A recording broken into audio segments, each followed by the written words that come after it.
these are the questions. So I told you, like in modern science and management, we use all these tools. So Kitab Kutub Binar, the word itself does not specify the reason given. Like the reason is basically conquest of India, so it's a victory. So this word does not represent victory. If that is the key concept, that's the core issue why it was constructed, then the word or the monument's name should have been reflecting on that uh, key things, a core thing. So Kutubuddin Aibak was actually Kutubuddin Aibak. There was a person Kutubuddin Aibak. He was basically a slave for the king Gauri, and till 1206, Muhammad Gauri was alive, and he was assassinated in Pakistan in 1206. So in 1997, when this building was supposed to have constructed, the king was Muhammad Gauri. So when the king or the emperor is alive, his slave name cannot be ascribed to a monument, because the slave is owned by the emperor, and slave can't own any other monument. So obviously his name cannot be given. So Kutubuddin Aibak's name was not the reason for Kutub Minar. Now I will explain how Kutub Minar was used for example, in astronomy. Well, for example, if you really see on the right hand side, I've shown this Kutub Minar, and it is making a shadow.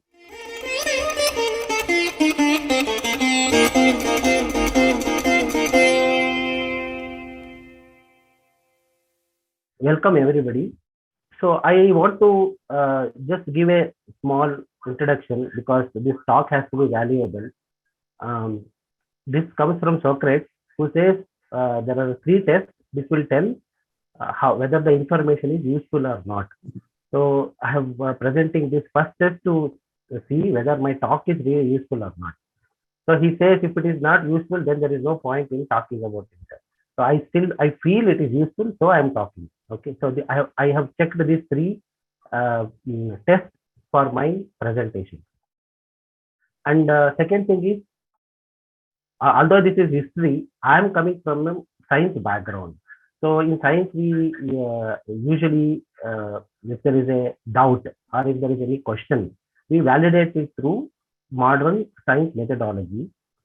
And this methodology is similar to what Sankhya philosophy says. So there is a test of Pratyaksha, Anumana, Pramana, all these things. So I'm little bit skip all these things, because the talk time will not fit in explaining deep into all these things. But my talk is basically based on this philosophy. So I'm challenging basically on this philosophy. So the method is Anumana. So there is a doubt on the questions of the history of Qutub Minar, and I am using these tools, that is modern tools like 6 W's: when, where, why, what, which, who. So these questions have to be answered to see whether the Anumana or the doubt can be answered. And I use Shabda Pramana, like I quote whatever is already validated or is available in civil public space, and that is Shabda Pramana. And if there is a question on Shabda Pramana itself, like because I'm using that as a reference, if there is a question on the reference, I don't want to dwell into that right now, because that becomes a separate topic. Okay, so this is the existing version of the history. This is a board in the Qutub Minar complex. So this is what it reads. So in this, I have highlighted all the important words which I am challenging. So Qutub Minar is one of the most famous historical monument of India in the world. It is widely visited. It is located in Delhi in Qutub complex at Mehrauli in South Delhi. It was constructed to celebrate the conquest of India. So the whole India is conquered. So that is why it was constructed. That is the basic reason. Then it says its construction was started in 1192 AD by Qutbuddin Aibak, and he constructs only the first story of the building, and it was later completed by his successor Shamsuddin Iltutmish, and he built 3 floors. And in 1369, a lightning strike destroys the top story. So Firoz Shah Tughlaq replaces the damaged story and added one more. So Qutub Minar is right now a 73 meters, that is 239.5 feet tall tapering tower of 5 stories with a 14.3-meter base diameter, reducing to 2.7 meters at the peak. It contains a spiral staircase of 379 steps. At the foot of the tower is Qawatul Islam Mosque. It was built along with Qutub Minar. So Qutub Minar and this mosque was built together. Then, and that is the first mosque to be built in North India. Or South India, in Kerala, there was a mosque already. So in North India, this is the first mosque after Muslim conquest. So this is very important.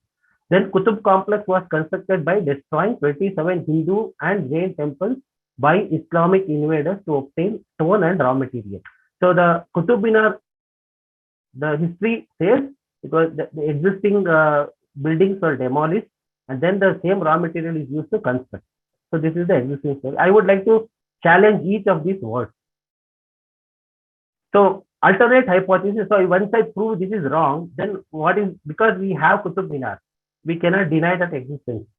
Then we need to explain all these questions. So I have an alternate hypothesis. So alternate hypothesis is Qutub Minar is a Digvijaya Stamba, and it was so what it is a Digvijaya Stamba, and it was constructed by legendary King Vikramaditya on the advice of astronomer Varahamihira at Indraprastha. So at that time it was called Indraprastha, and the time is 57 BC on the occasion of declaration of Vikrama Samvatsara. So we have Vikram Samvatsara when it was that is the occasion why it was constructed, and it is constructed to celebrate Vikramaditya's Digvijaya and unifying in India under Vedic Dharma rule as read earlier by Yudhishthira. So Vikramaditya again conquers the entire land and he replicates what was done earlier by Yudhishthira in Mahabharata time. So apart from Digvijaya, so this Digvijaya alone will not justify construction of such a monument. So it was basically why Varahamihira comes here, because it was also, there is a dual purpose, and that purpose is to be used as an astronomical observatory. And so it's the progress of science, and they were doing a lot of experiments on that, and that is the basis. So it was constructed for over a period of 15 years, and the time is from 72 BC to 57 BC. So this is the alternate hypothesis, and I would like to give evidence for both. So whatever I am negating and whatever I am trying to prove, so both I am going to give the evidence. So here these are the questions. So I told you, like in modern science and management, we use all these tools. So the questions are, what is the meaning of word Qutub and Minar? So it should justify why all the story or the history should justify the circumstantial evidence for all these things. And when was it built? And what justifies the time, resource, and money spent in building it? Then where it should have been constructed? Which among 3 towers? So there are 3 towers. One is Qutub Minar in Delhi. Then there is another one, Jam Minar in Ghor in Afghanistan. And then there is Ghazni Minar, that is again symbolizes Islamic conquest of India. So which of these 3 minars really represent Islamic conquest of India? And who built it? This is very important. And why was it built? What is the reason? And why was it constructed in Delhi? And how was it used? So there should be, once it is constructed, how is it used? That is also important. Then why it has 5 floors? It needs a top covering for protection of rain. So we already see in history that there was a lightning strike. So there is a protection required. And what is it done? And then why Qutub, the height is 73 meters. Then why there are 379 steps in that? So these are all the questions. This has to be answered scientifically, or there should be some reason for all these things. These are all important, very important key data points. So first question is, like, I will go through each of these questions and I will try to answer. This is the methodology I am using. So first question is what? So the name is basically Qutub Minar. And if you really see the word Qutub, it originates from Arabic, and that is closely goes to mean Qutub. The variations are Qutub, then Kitab, all these things will come. And one of the meaning of Qutub is axis, pivot, or pole.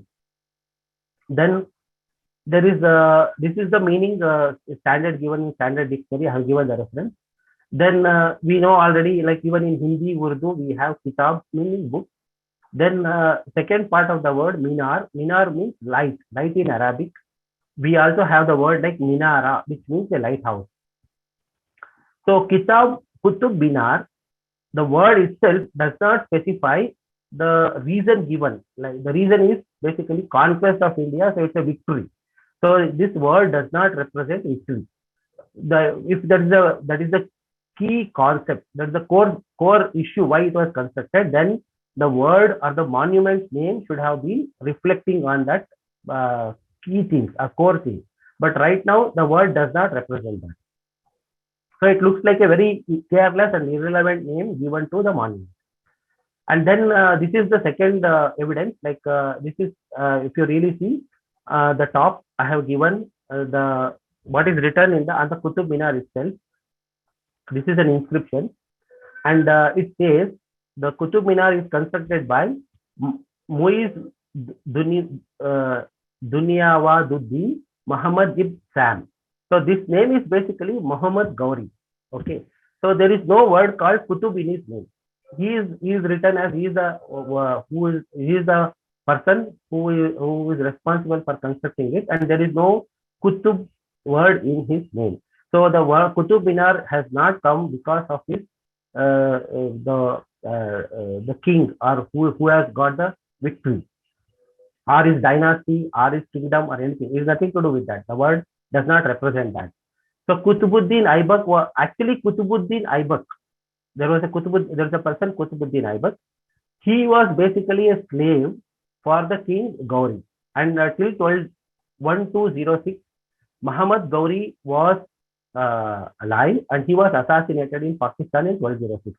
So in 1997, when this building was supposed to have constructed, the king was Muhammad Gauri. So when the king or the emperor is alive, his slave name cannot be ascribed to a monument, because the slave is owned by the emperor, and slave can't own any other monument.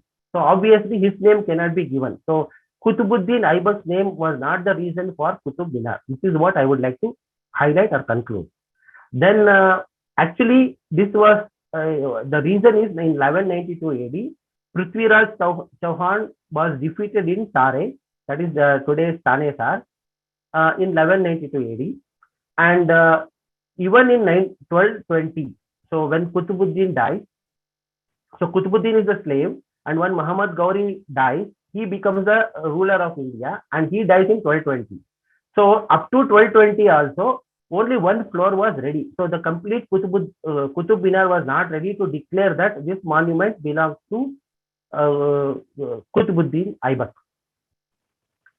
And in 1197, so as the present history says, the first I have already told, the name is not relevant to victory. Second thing is, it is not related to the owner or whoever has constructed it. And second, the year, that is 1197 AD, is wrong, because in 1197 AD, it was not ready. And only by 1206, the dynasty had actually, there was a invasion happened, and they moved to Delhi. And then first they defeat Prithviraj Chauhan in Punjab, Haryana, Punjab area, and then they move into Delhi, and then they go on, because there is only one part of India. It is not, they conquering Delhi does not mean the entire India is captured. Then they go on and try to capture up to the Bengal, and that happens in 1206. So after construction of Qutub Minar, actually even they were still conquering India. So even before conquering India, they cannot claim a victory on the entire India and construct this monument. So this year is completely wrong. So this is the data points of the history proves that it is wrong. Then actually there is another monument which was constructed in Jam Minar, and that is a very small tower, and that is constructed in Gore province, and it was constructed in 1193 AD after defeat of Prithviraj Chauhan, and that is basically a monument of war for this Tanesar war. So once that is already constructed, there is no reason for constructing another one in Delhi.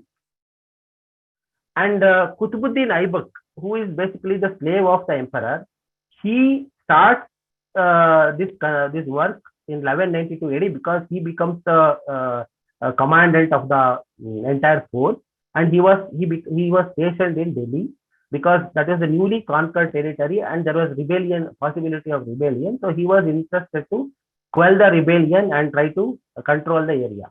And as a slave, he constructs the mosque. Actually, as per the laws of Islam, slaves can construct the mosque because that is only like they have got some money and they can construct it for the mosque and donate it to the public. Again, there is no ownership. The mosque is not the ownership of mosque does not belong to the Qutbuddin Aibak. It becomes a public property. So that they can construct. But claiming a victory tower is not possible for a slave as when he is still under the slavery. And another important thing, so this is again a record that is put on the Qutub Minar. So the data is coming from there, and it is also written the property that was destroyed, that is 27 temples. The cost of that was basically 2 million Delhi wala. So one Delhi wala is basically at that time is roughly around 1/50th of a rupee, and the rupee at that time is 9.5 gram gold. That was the currency of that time. And so if we calculate by divided that by 50, then it becomes 40,000 rupees. 2 million Delhi wala is 40,000 rupees. So we need to multiply 40,000 multiply by another 40,000, approximately saying 10 gram of gold is 40,000 rupees.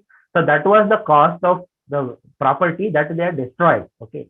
So they destroyed that valuable property and then they construct Qutub Minar.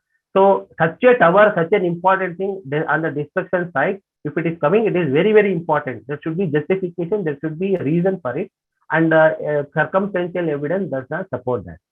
Then this Digvijay stuff, okay, I will come back to this later, alternate theory.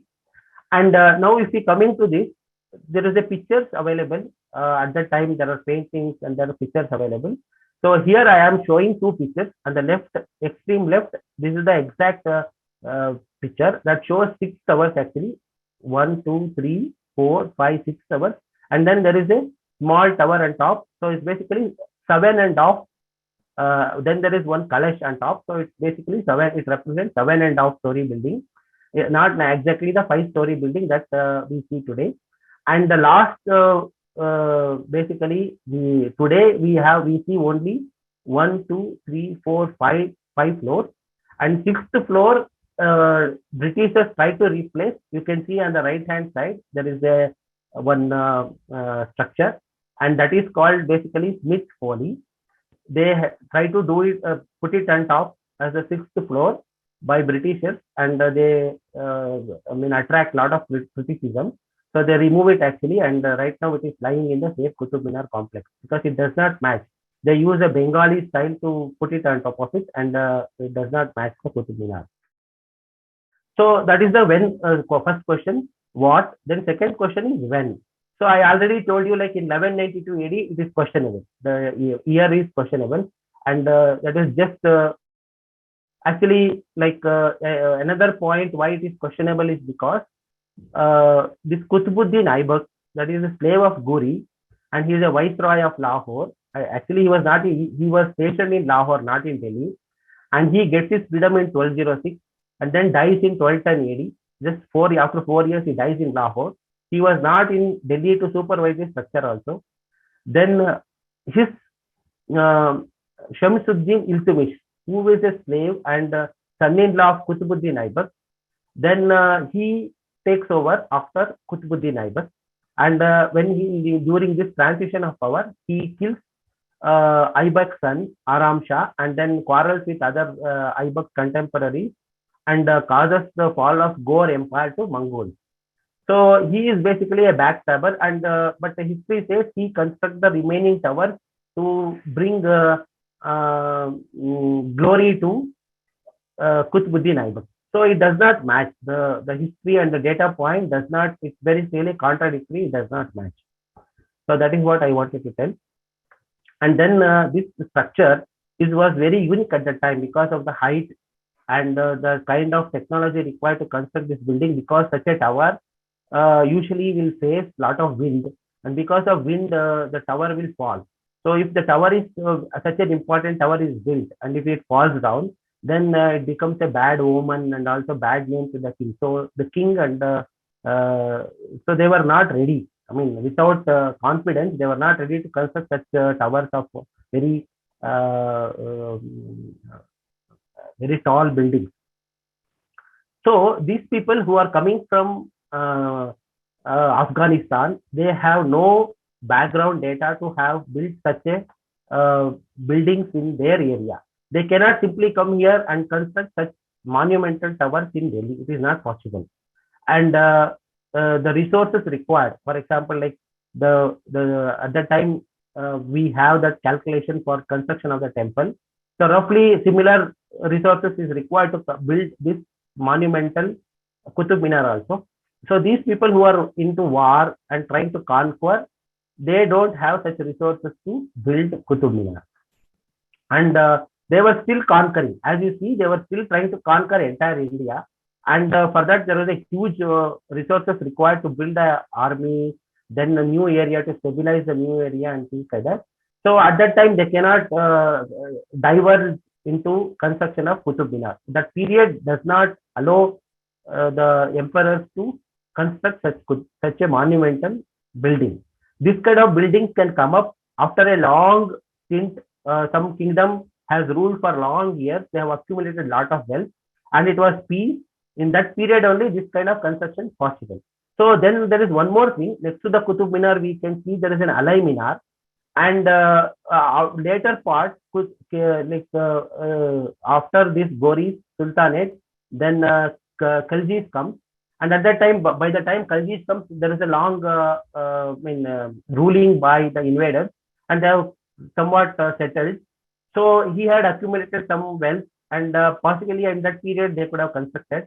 And in fact, he tries to construct a minar, and the history says that he tries to construct double, I mean 2 times the Qutub Minar, and he tries to construct next to the Qutub Minar itself. So what is the need for such a thing, such a project? Because they wanted to show this Qutub Minar at that time was not by them; it was already existing, and they wanted to show they can construct another tower which is grandeur than that, double the size of that. So their victory is bigger than whatever the reason Qutub Minar was constructed for. That is why they try to take such a project, and he constructs one floor, and he realizes the difficulties and he abandons. So this project was never realized, and it just stays there at the first floor, which proves the kings of invaders and also of even Mughals, they didn't had the confidence to build such a structure. Even afterwards, like for example, we have Akbar, then stable period, they also cannot construct this kind of tower. It's not only the question of money, because there are skills required, challenges, technical challenges were there, and they didn't have the courage to build such a tower. So then, so this Khalji, what he does, he in his period, one more thing they say, like in 1296, he tries to complete Jami Masjid, and in 1296, that is nearly 100 years after the period in which we are talking about Qutub Minar was constructed, the smaller Jami Masjid which started, that is the first masjid of India, in northern India, which started along with Qutub Minar, was not completed, and it was Khalji tried to complete it. So for the people, masjid is very, very important, because that is a structure to be used on a daily basis, even by the army, large people. They are trying to convert people, citizens of the conquered territory. So an important masjid was required, and they couldn't able to even construct a small masjid into a grand mosque. And so that shows the situation at that time. So they cannot construct at that period. They cannot construct a tower like Qutub Minar. That evidence itself is contradictory, and it shows the situation at the time, socio-economic situation at the time. So Sultan, what he does, this Alauddin Khalji, he ordered the circumference of the new. Okay, this is basically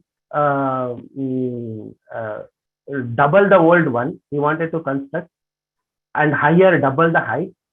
So he directed that new casing and cupola should be added to the old one also.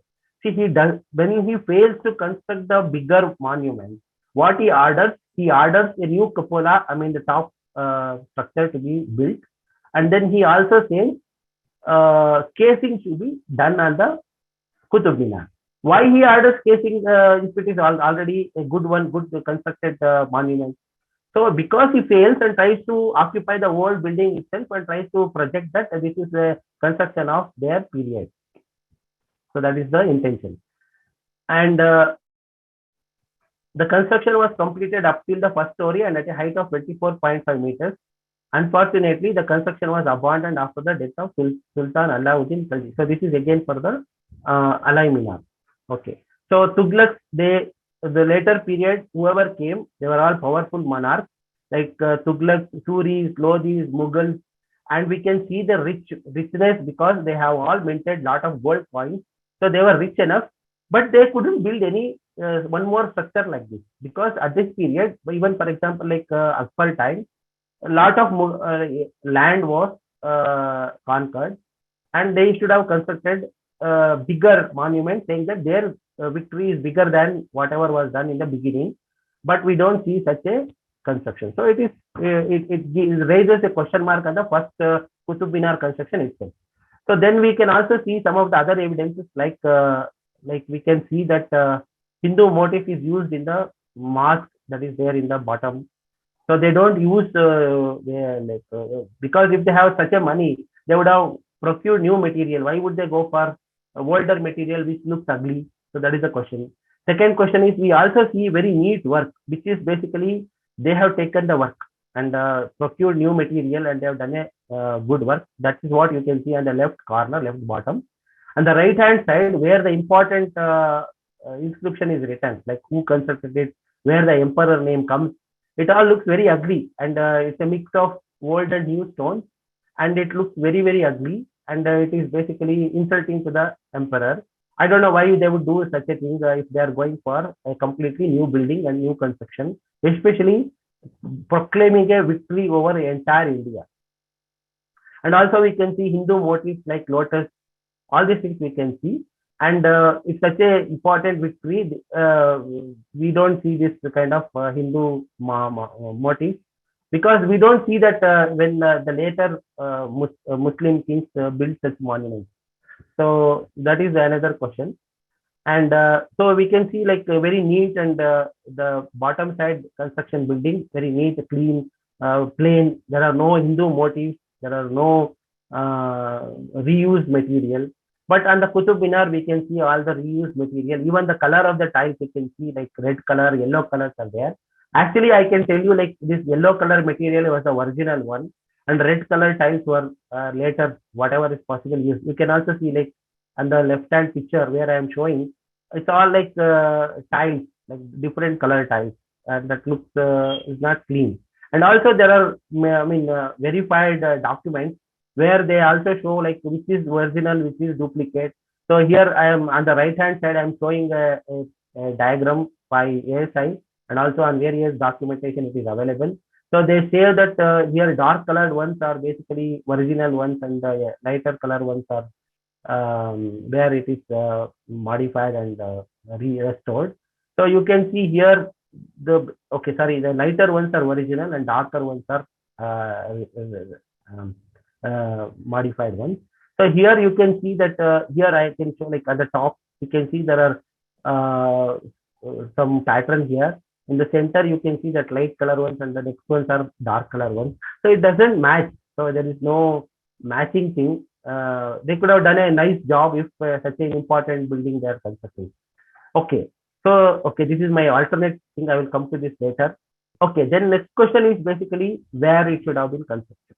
So basically, the history says it was a war over Prithviraj Chauhan, and the emperor who is winning, he is from his capital is Jam, that is in Ghor province in Afghanistan. So that is his capital. Second is where the war happened, that is Tare, that is in Tanesar.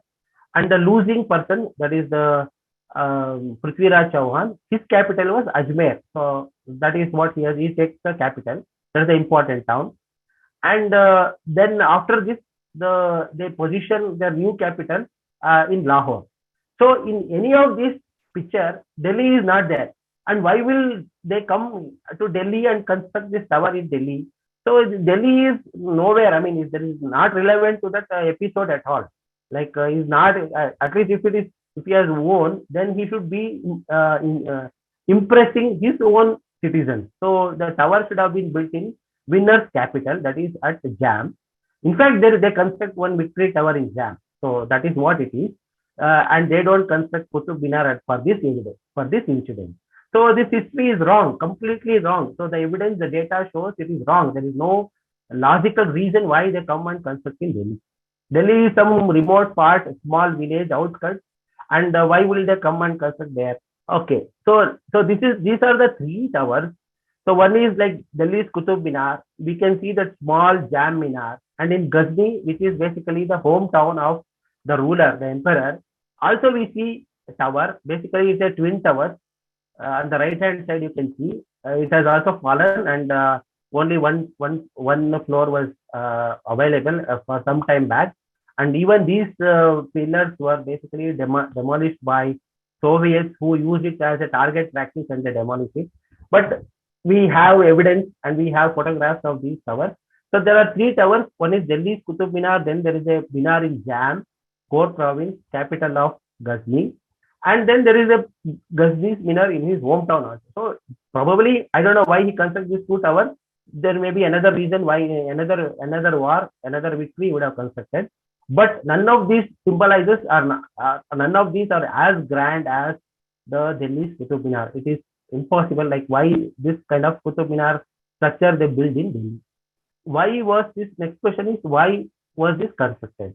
So first of all, it is Victory Tower. Again, the question is whose victory? And if it is victory, then his name should have been there. It's not there.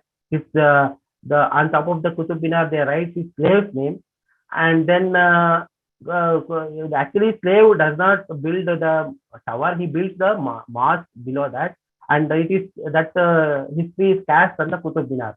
So there is no evidence to say that this monument is constructed by Qutbuddin Aibak. Okay, that is the key thing.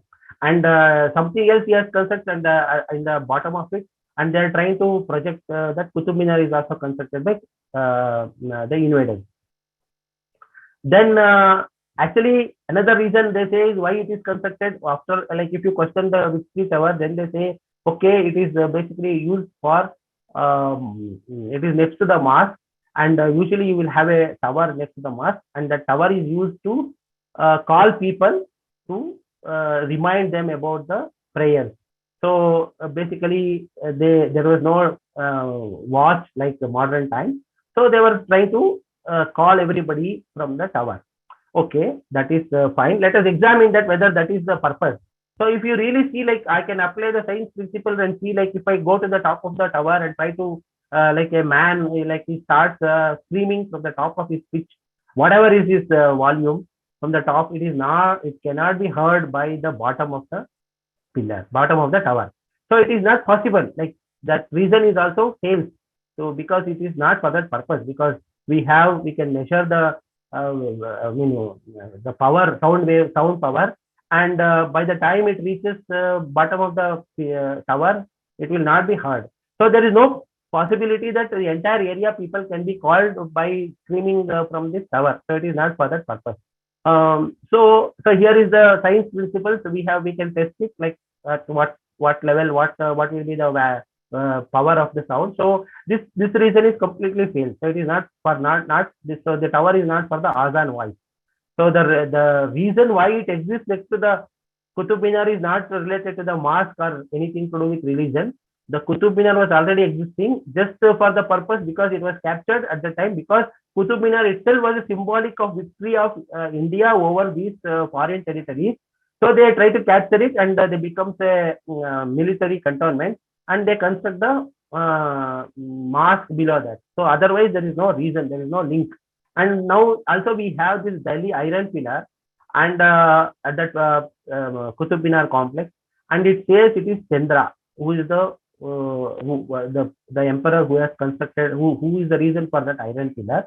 And the inscription also says the uh, king has a conquest over Ballika. Ballika is again Afghanistan. So the king Chandra wages a war and wins Afghanistan, and he has a monument that is Iron Pillar, and the letters whatever is written, if you go through the inscription and the epigraphic principles, then it gets proved that it is belonging to the Gupta era. And pillar also mentions Vishnu Padagiri. Vishnu Padagiri is basically our Gaya.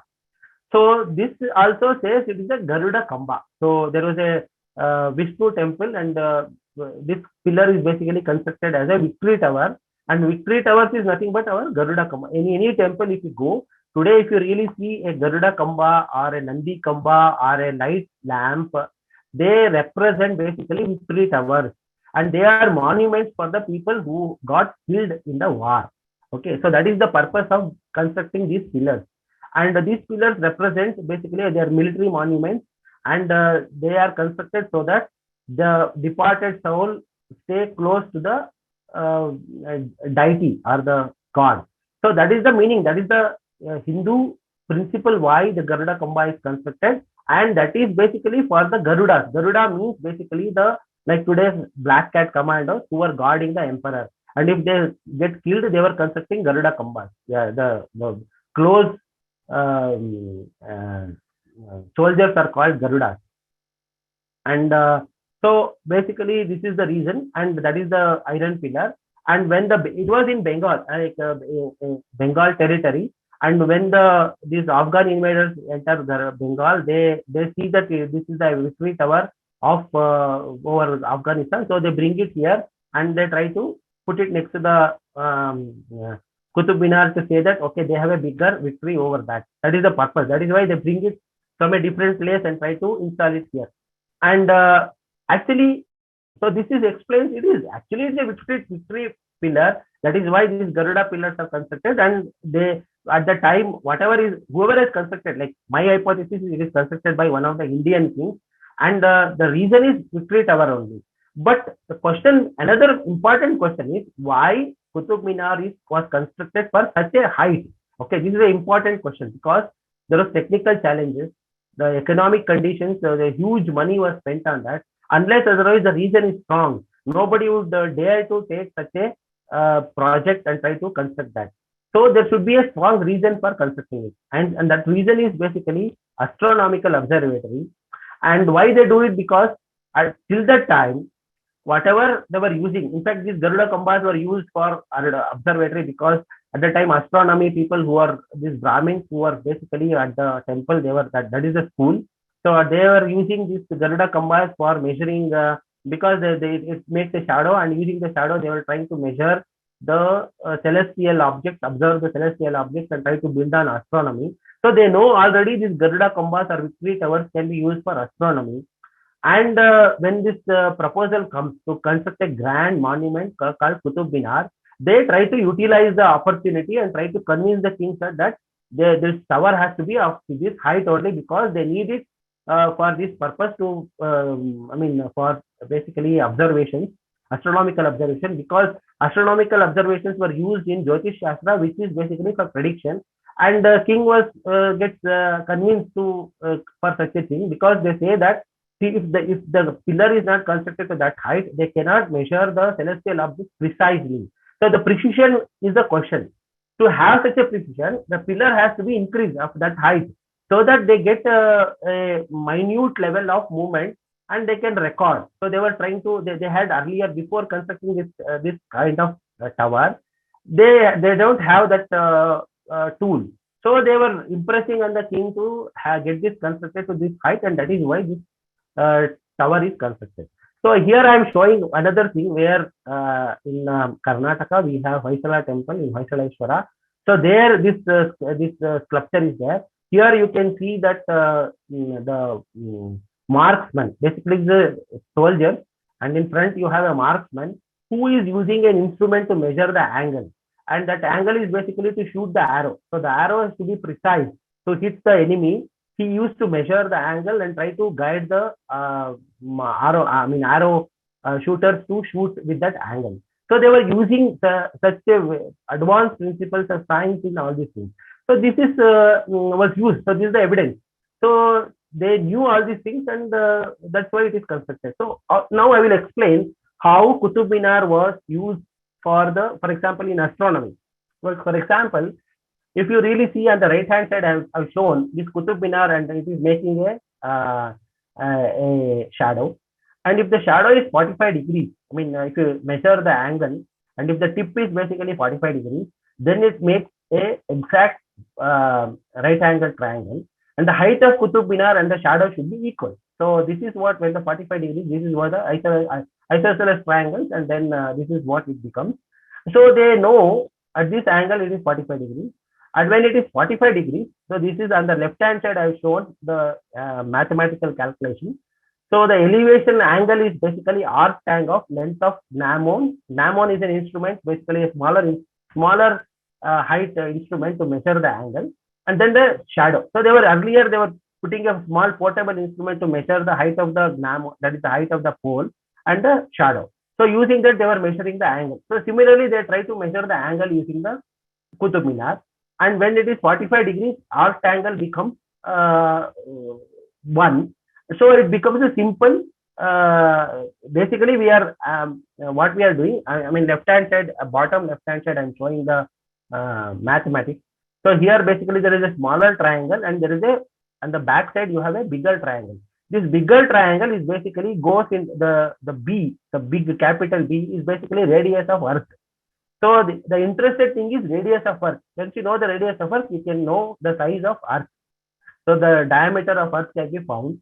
So they are interested in measuring the diameter of Earth. How it is done, it is shown here. So you have A, capital A is basically the distance between two measuring points. And this is basically proportionate to the measure, whatever you are measuring. So if the Qutub Minar is a very big, tall pillar, if the height is so precise, then this measurement, this angle, then the radius of Earth becomes very, very precise. So this is the reason why this pillar has to be of such a height. So why they were using all these things? Why? What is the importance? Because they were using all these principles in navigation techniques. They wanted to know what is the diameter of Earth, so that if there is a circumnavigation, they can come back to the same place safely.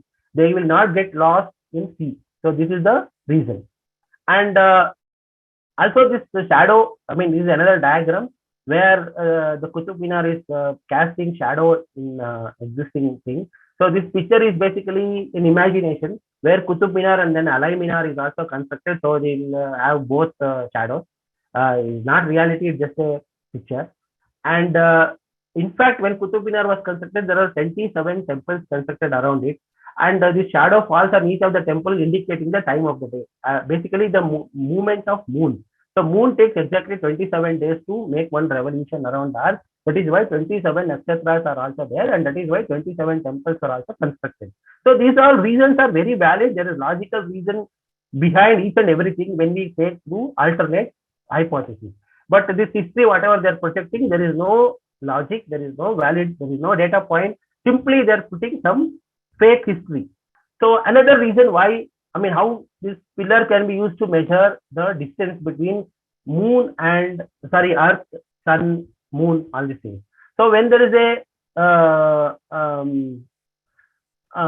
eclipse, then you can see that we get something called penumbra and umbra. So penumbra and umbra is basically shadow area and lighter shadow area, because this is what it is. You can go through science to get the real meaning of it, but this exists.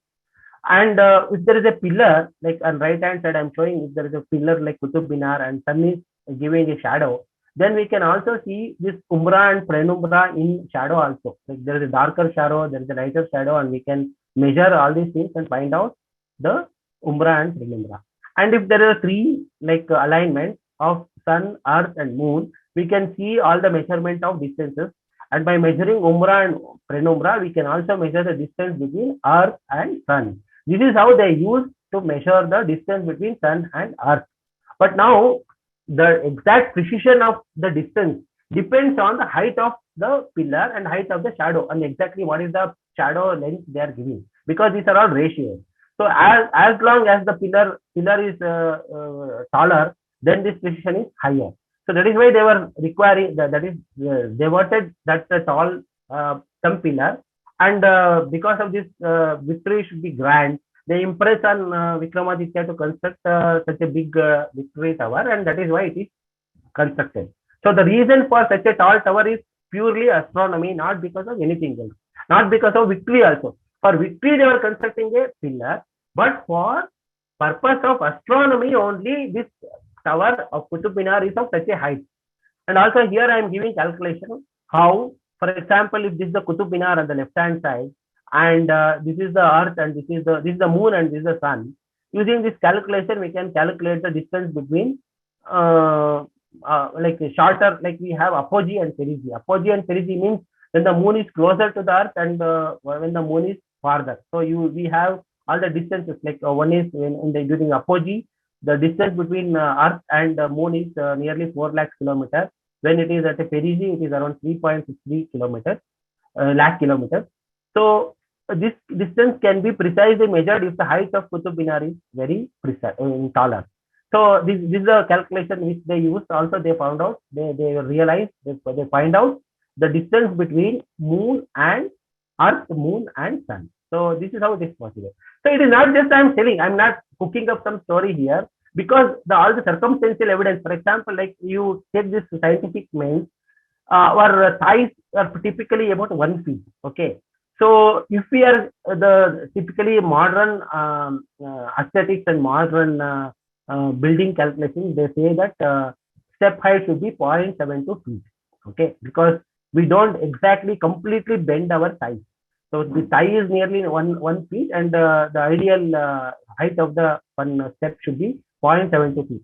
If we calculate like that for 360 steps, the height will be 259.2 feet. That is nearly 260 feet. So, and then there is a 12 feet Kalasha, means the height, the top feet. So it becomes exactly 272 feet, and that is 83 meters. The Qutub Minar originally was constructed for 83 meters because of this calculation. They wanted 1 step per day and 360 steps, and they were calculating. That's how they arrived at making the Qutub Minar of 83 meters. And at present, it is only 73 meters. So 10 meters is lost. And exactly there are 379 steps. It is not really 360 steps. Their steps are more. In the staircase against the original 360, it is altered. Okay. So because the floors got demolished, and then they try to construct something, and without, they don't know how many steps to be created, they vary all those things, and then today we are end up with 379 steps. So here I am giving a 3-dimensional view of all these things. Not only that, there are like windows, and there are you can see that I am giving a close up of how this window looks, how there are openings, and so these are also astronomically aligned. So there are 7 stories plus 1 Kalash, which makes it 7.5 stories, which is half of 15 days, but is half of the one moon cycle. Then there are 30 window openings to indicate 30 days of the month. Then the base of the minar is 24-sided polygon. There is a 24, there is again a requirement why they do it. So this pattern of Qutub Minar is also, there is a reason why it is like that. And if you ask Islamic construction why it is like this, why this architecture is chosen, they don't have any answer. So that shows that they did not construct it. So it was already existing, and these are the reasons why it was constructed. So here is another picture I am showing how again the Alai Minar and then the Qutub Minar. So this evidence, these points exactly validates the alternate hypothesis that Qutub Minar was constructed by some king who is heavily influenced by astronomers, and we have the major marker of 57 BC Vijay Vikramaditya era Samvatsara, and Vikramaditya was in Kalidasa's, there is a Kalidasa's Jyotirvidabharana, that's his work, and in that he says there are 9 gems of Vikramaditya, and one of them is Varamihira, and Kalidasa is another poet, and Vikramaditya is the king. Here we have Kurtukoti copper plate. It is found in Karnataka, and there is a published material. You can search called Kurtukoti copper plate. In that, very clearly they say Vikramarka. Vikramarka is the exact name of Vikramaditya, and it also says Vikramaditya. So this king definitely was ruling, and in the Shaka era, basically the reference is this copper plate mentions there is a Shaka of 532, and if we take the Shaka era, that is the basic epoch as 551 BC, and if we add 532 years, then it becomes 19 BC. So at that 19 BC, this Vikramaditya was ruling. And modern history, they don't show who is Vikramaditya. They say that Vikramaditya is this Vikram Beta story is a imagined emperor, something like that. It is not so. There is definitely a Vikramaditya emperor who was ruling in around this time. And we also know that Varahamihira was existing at that period. So we can clearly see that the link, and why that area is also called Varaha Mihiravadi. That is Varahamihira. He was staying there and he was studying all these things. And so it proves all these points. So if we link all these things, it clearly shows that Vikramaditya built this victory tower, and he was trying to emulate the earlier Yudhishthira when he does Rajasuya Yaga and then conquers the entire world after Mahabharata, and he declares himself as the Chakravarti, the emperor of the earth, and he imposes rule of Dharma and that the Dharmic rule. And when Vikramaditya repeats that feat, he wants to reconstruct it. So he was actually at Ujjain, and he goes back to this Indraprastha, and that's why he constructs this pillar. So this pillar exists in Delhi for a reason. There is a valid reason for that. Unlike the invaders' history, where Delhi is nowhere linked to their events. Okay, so these are all the evidences, questions. I have tried to answer wherever there is a doubt. Using the Sankhya philosophy, I have taken references, I have given evidences, and I have tried to answer it. So this is what it is. So I would like to end the talk here. In the beginning, you said that in 57 BC, Vikramaditya called the city Indraprastha. So till as late as 57 BC, Indraprastha, as late as like now, recent centuries, the same name was used for Delhi. Okay, Indraprastha word first comes in, actually I have I would like to briefly answer. Indraprastha comes from Mahabharata, okay, and we have inscriptional evidences which says that the place is called Indraprastha. I have material in the slides. When I share, you can go through it. And actually, it's a very fascinating thing. I have another paper also on that, Indraprastha.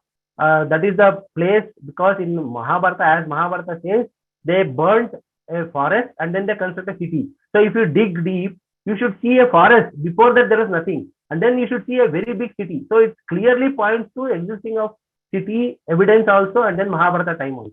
And Indraprastha was that period. And then it loses its importance because it falls to time. And then Vikramaditya realizes the importance because he repeats Mahabharata feat.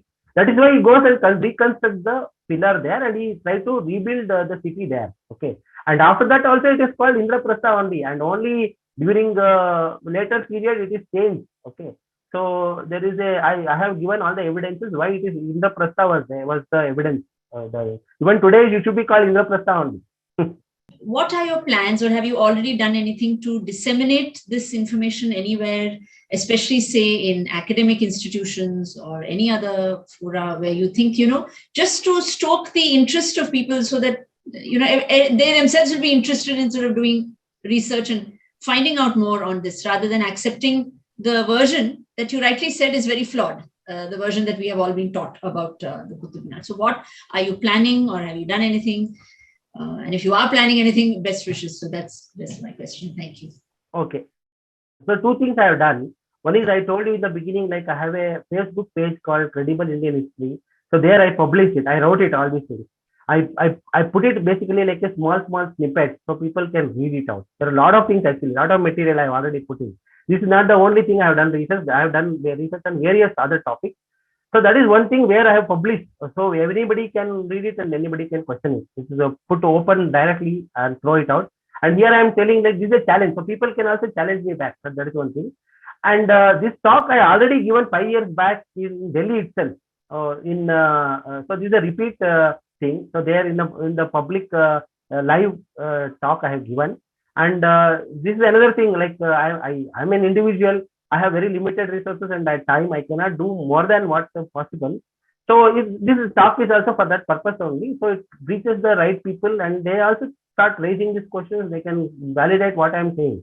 So it is not that I can also be challenged. I can also be questioned. I'm open to that. So my question is a follow-up of her question only, that if this kind of research gets published somewhere, gets tested, gets peer reviewed, then it has a chance to get into the mainstream narrative and, something that Delhi University will teach.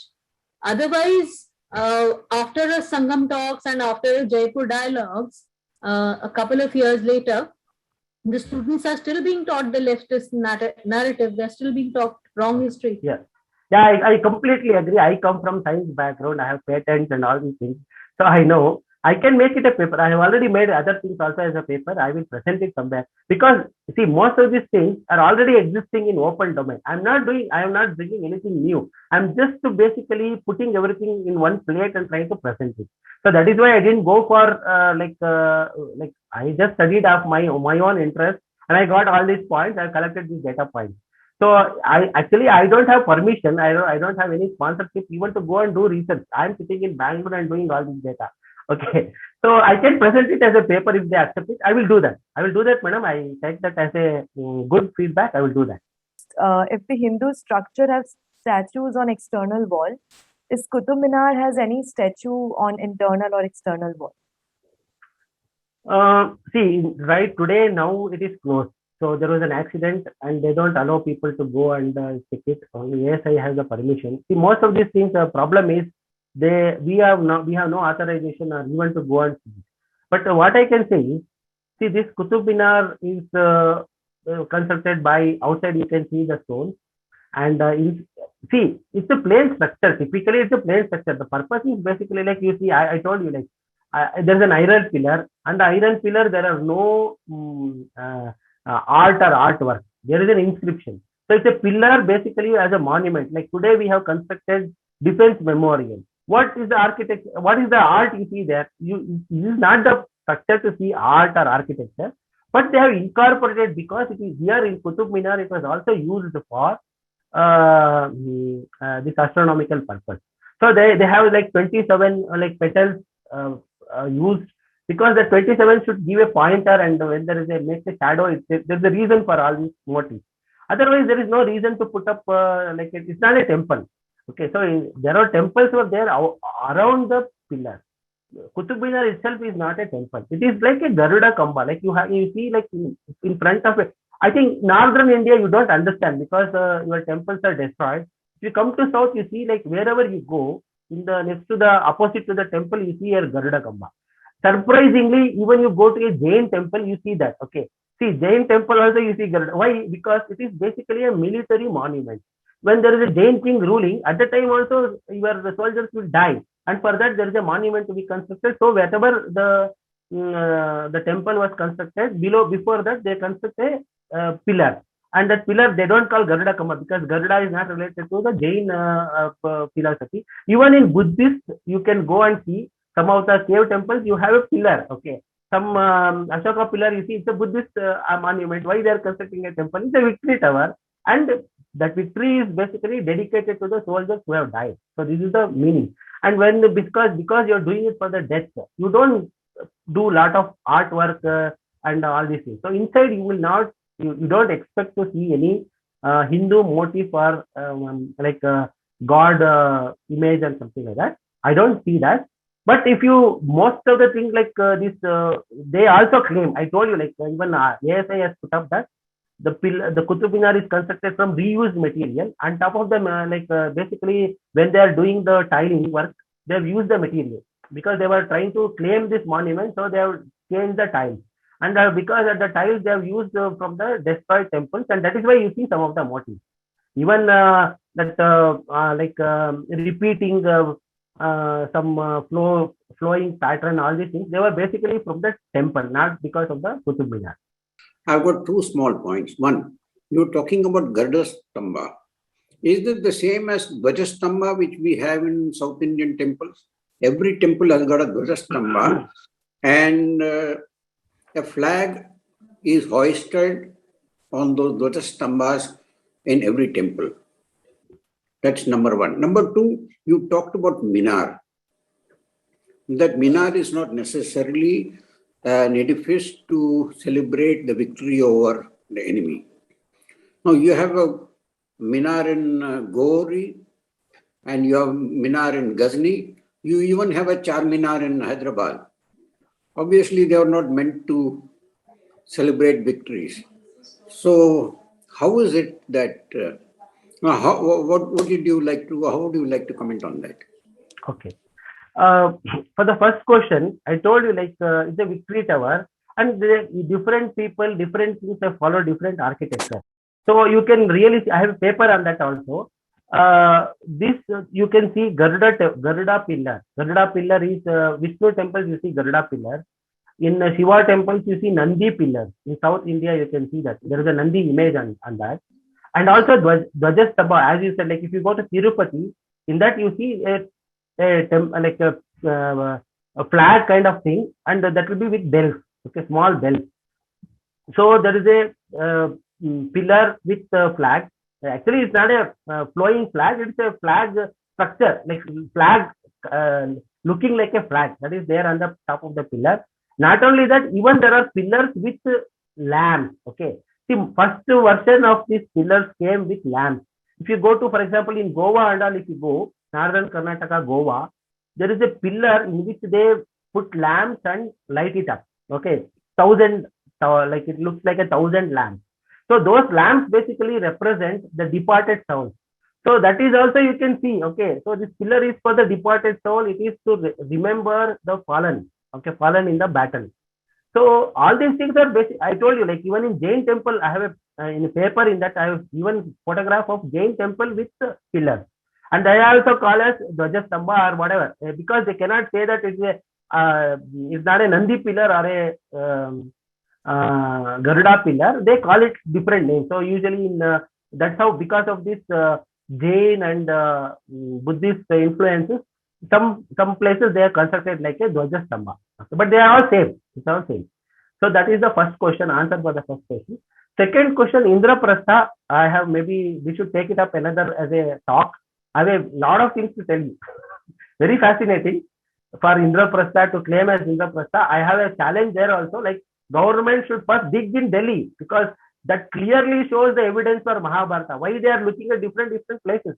Because it clearly, I told you, the history says they have burnt nothing. There was nothing. It was a forest. The Mahabharata says that forest, Khandava Prastha, was burnt. And then a new city, a sprawling city, fantastic city, big city comes up. So if you dig, you should find it. There's a transition, like nothing to big city. There is a huge transition if you dig from like this Puratatva Ilaka, whatever work they do. If they dig, they should find this transition. That is the evidence for Mahabharata. That is clearly our data pointer saying that, then they should dig it up and they should prove it. So Indraprastha have even fascinating thing, because it is a marvel, and there is an engineering marvel, water engineering marvel, which Indians should be aware of it. I have a paper on that, and I can also show lot of data points there, proving already evidence of Mahabharata. Okay, so it should be Indraprastha. It should be renamed. Actually, if you clearly dig, there is no meaning for the word Delhi. Okay, only Indraprastha there is a meaning. Indraprastha means it is a place belonging to the Indra. That's the meaning of it. I must congratulate Ram Prasad ji for this excellent presentation on the Vijay Stambh or the Jyotish Stambh. I must add to whatever you have said is 100% correct. Must add that the Mihir Sen, he was the official Jyotishi of King Vikramaditya. And there is a village nearby this tower called Mehroli. if you come to Delhi, you'll find a village called Mehroli. So that Mehroli was the abode or the house where the Mihir Sen was living 2000 years back from today. So if you can add this Mehroli and the archaeological sites around the Mehroli, which again verify this theory of yours of the Jyotishi Stamba.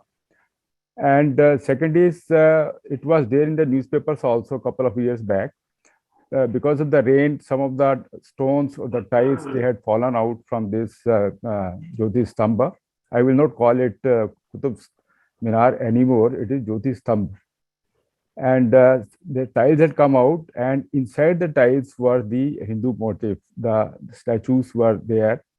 And these people, what they had done is they had taken out the tiles and they had put the outer side of the tile, making at the inner side, so that the Hindu motifs, they are hidden behind in the construction, and the plain tile is visible from the outside. So that is another proof that this was high level of treachery was done on this our archaeological monuments of Hindustan.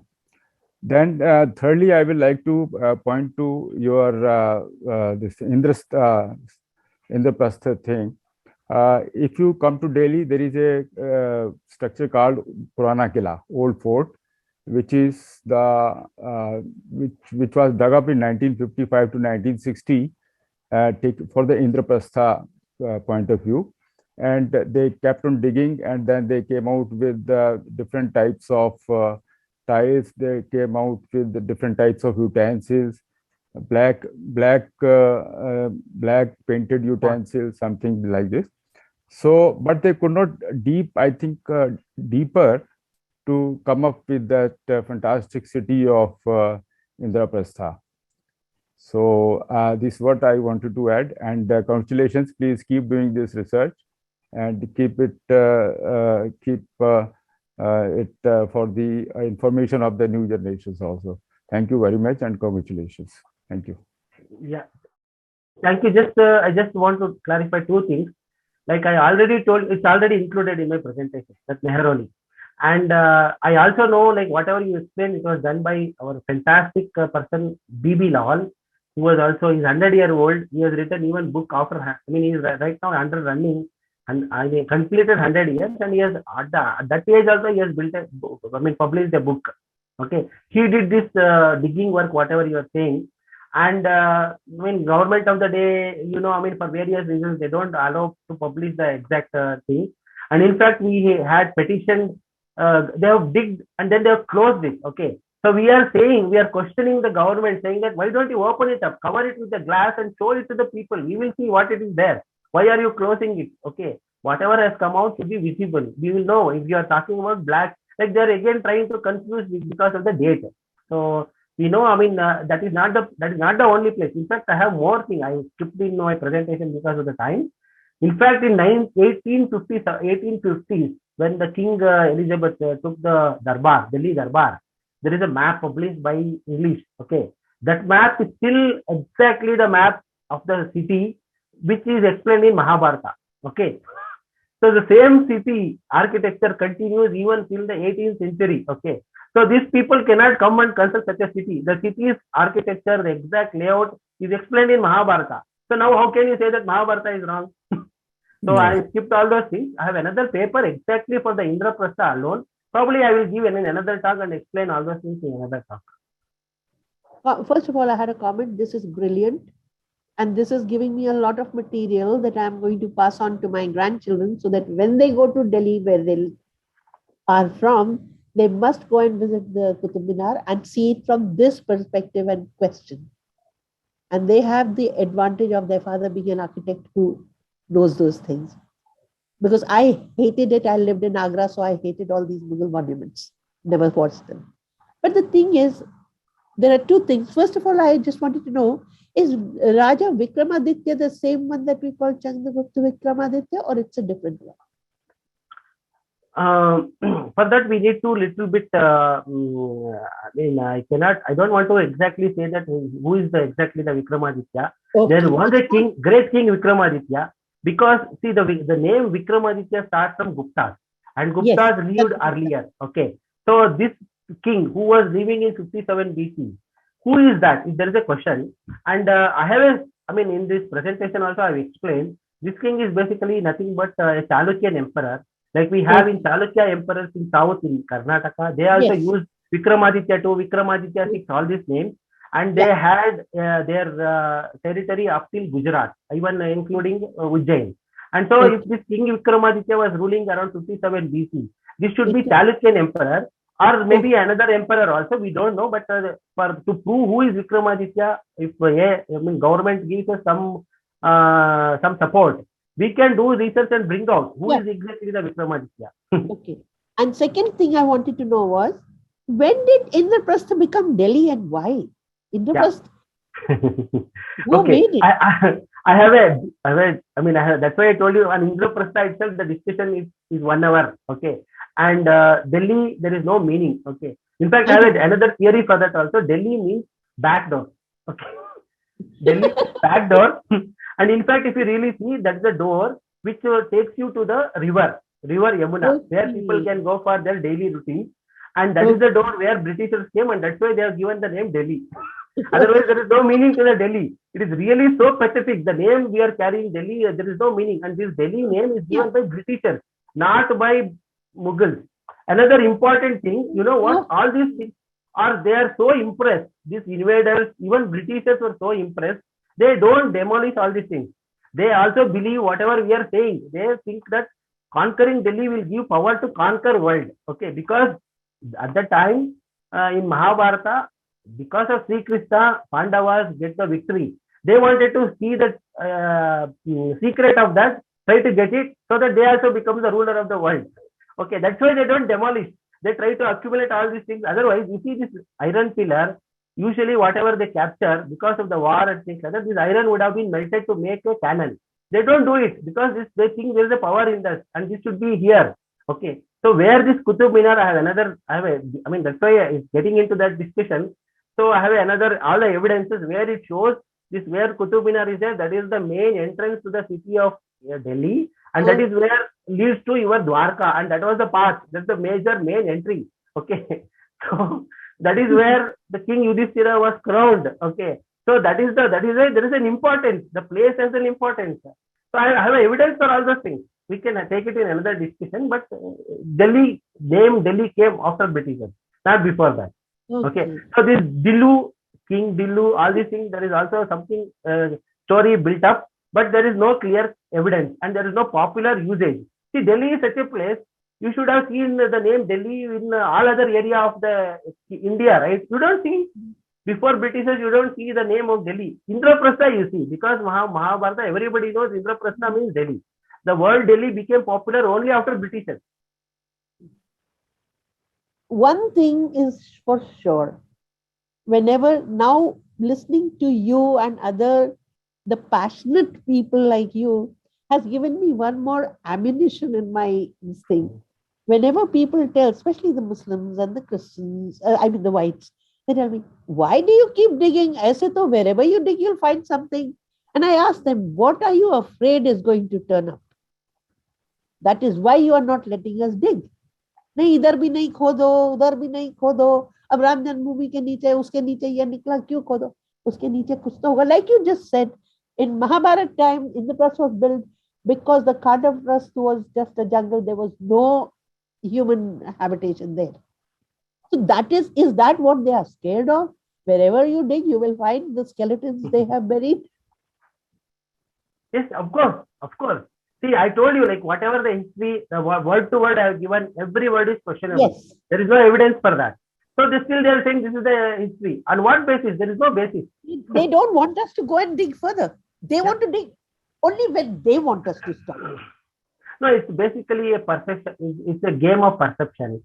Like when majority of the Indians start believing what is the truth, then the fake story falls down. Okay. They cannot anymore peddle that story because everybody will start questioning. This is why we are trying to do these sessions where people get to know, they also start questioning. When the question becomes bigger and bigger, you know what happens.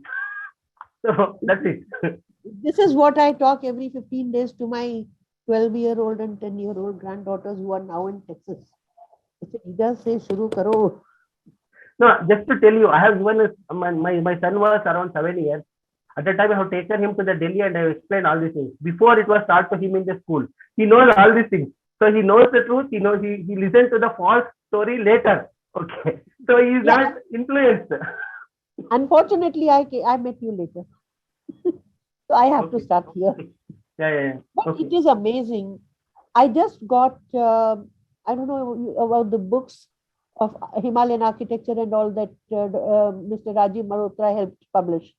I got them and I've said, those are the kind of books I buy, the pictorial books, and send it as birthday presents to my grandchildren. That is what they should learn. Yeah. And that's why I wake up at 4 in the morning to listen to talks here. Okay. Thank you, madam. Yeah. It is, you people are such a blessing. Thank you so much.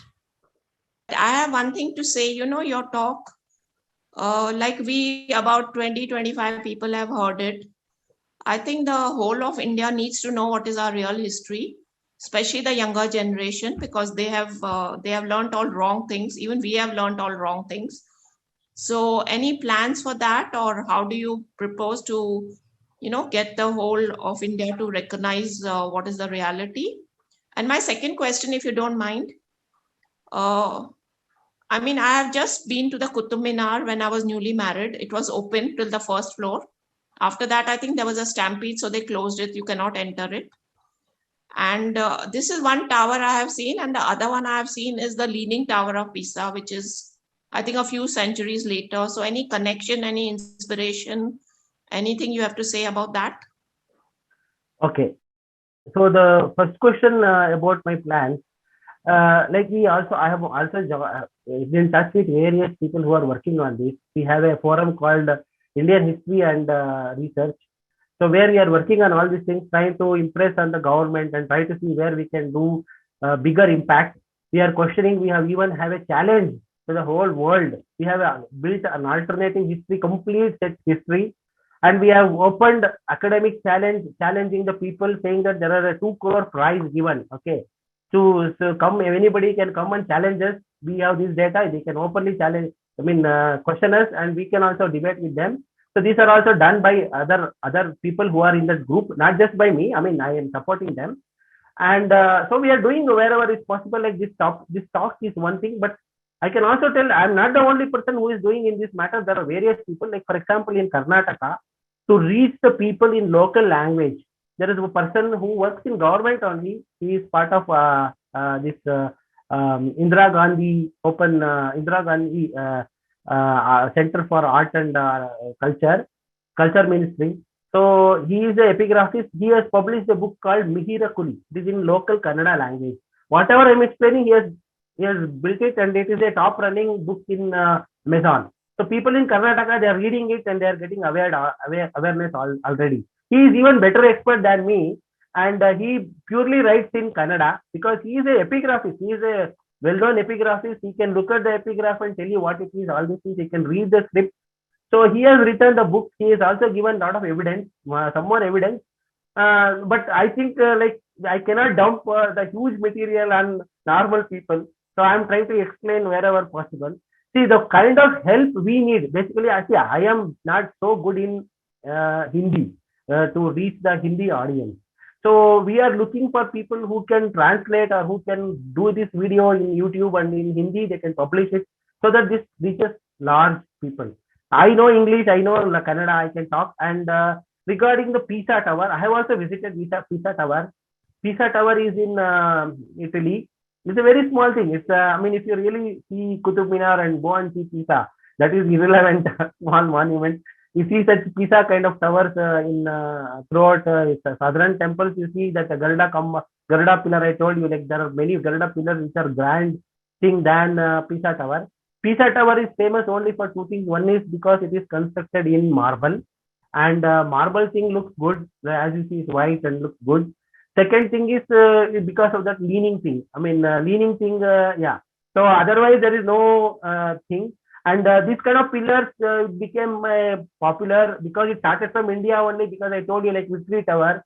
And this started in, I'm saying in Mahabharata itself, they have this era's thing, they have this pillar construction. In fact, the history goes even beyond that. See, earlier during, we have something called Upastamba. Okay, when during our Rigvedic times, when they do a yaga, they were doing, actually at the time, there was no construction of temples. They were doing grand yagas and they're donating everything. When they win war, everything, all the things they have collected, they were doing an yajna. And after the yajna, they were distributing the wealth to the people in the yajna. Okay. So to mark that, they were putting a pillar called Upastamba. So this culture begins from our Vedic times. Okay. So India is the originator of this pillar thing. So obviously it has gone and everybody started following it. And you can say that Pisa Tower is also because of the same thing. Okay. Otherwise, there is no other link. Yes, Ramprasadji, there's a next question of mine is actually with regard to the pillar itself, the iron pillar. Now, I recall that you mentioned during your talk that the pillar was actually taken from Bengal, is what your research indicates. Bengal, right? Is what it's a Bengal territory. Bengal territory. Yeah, it says Vishnupada. It should be Gaya. Okay, so that is Gaya. So that means more like Madhya Pradesh is what is. It's UP, I think UP or somewhere around that. Or Bihar, that side. Yeah, Bihar. That is where the evidence is pointing to, is what you are saying. Yeah. And is there clear evidence for that? Because again, this we were not taught. That's what I'm saying. Obviously, see, actually, Vishnupada Giri. Okay, Vishnupada, I mean, we know wherever you ask anyone in India, Vishnupada means they show Gaya. Okay. Yes. So that is the evidence. And the second evidence is in the inscription of that iron pillar, they also talk about small hill. Okay, small hill, on top of it, this was constructed. And there is a small hill in Gaya also. And why they were doing in Gaya also, I mean, I can explain you, there have a lot of material on that also, why Gaya. See, our in India, the power moves to Giri Vraja. Giri Vraja is our Girna, I mean, in Bihar, we have this,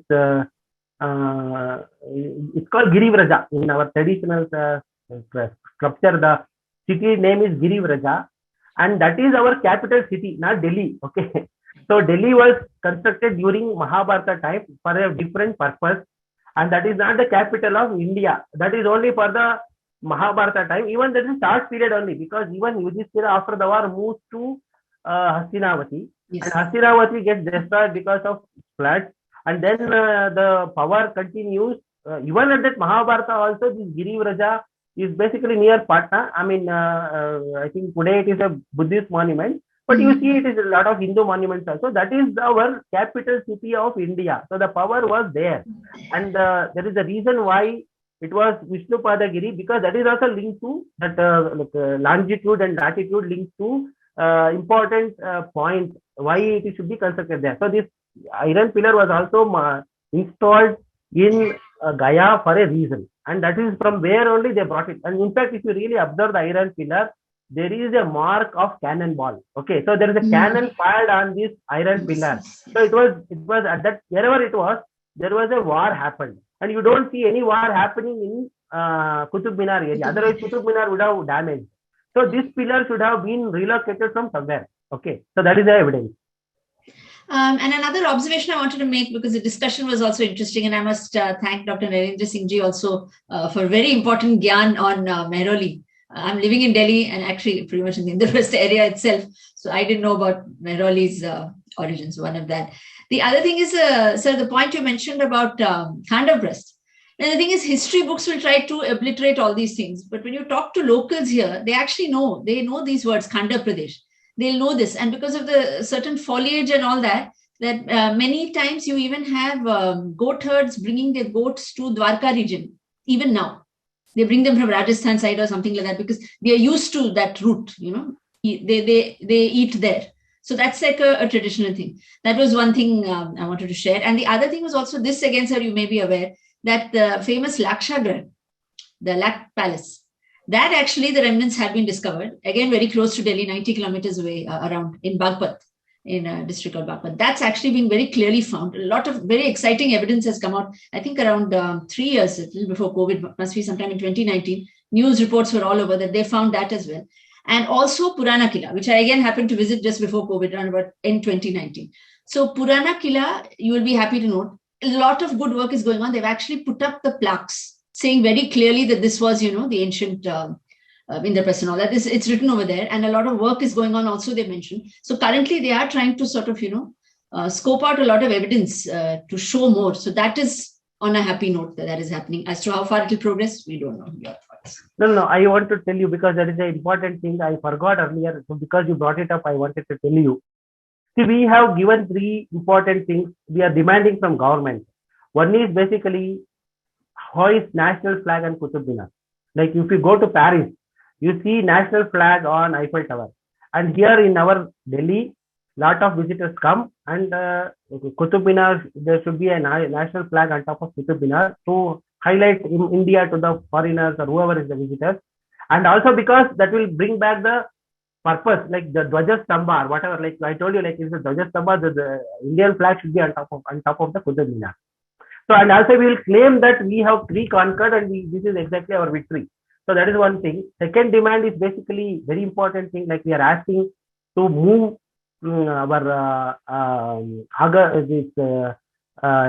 Prime Minister's address from Red Fort. Okay, so Red Fort is not the right place to give that talk.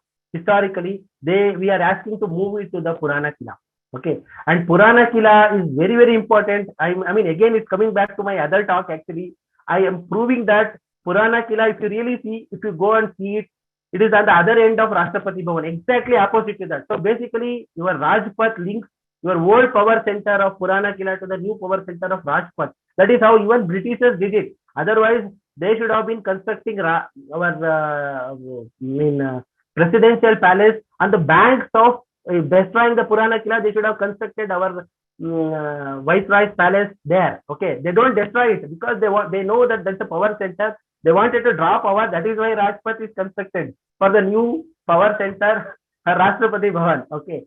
And if you go to Europe, you will see that all the major things, palaces, everything is on the bank of river bank. So even Delhi also, typically their architecture, if they are putting it, our Rashtrapati Bhavan should have been in the place where Purana Kila is there. They don't destroy it, okay, because Britishers also believe in what I'm saying. Although they give wrong history to us, internally they believe what I'm saying.